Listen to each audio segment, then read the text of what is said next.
Okay, now we have the clamps on. I guess the last thing to do is to add something here to hang 2 or 3 hammers on, and maybe some tongs or something like that. So I have this piece of re-rod here, and we're going to see if we can make something out of that. So hang on, we'll be right back.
Okay boys, here's the finished product.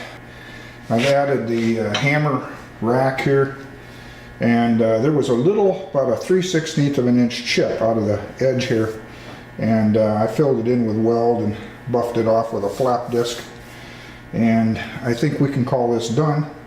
I can sandwich something in between here, like some felt paper or maybe some heavy gasket material or something to dampen this a little bit.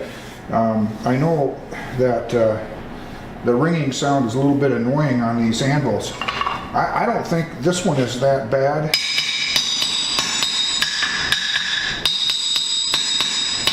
I don't know why.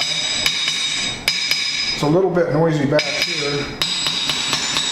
Very acceptable here, and here.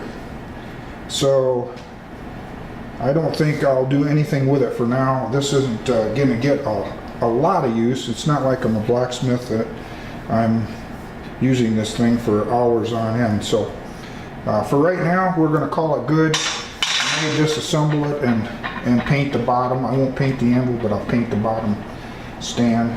But that's pretty much it for this project. So hey, thanks for sticking with me on this thing, and I sure appreciate your views. And if you're not a subscriber, I really would like to have you subscribe if you wouldn't mind. And till next time, this is Mike signing out.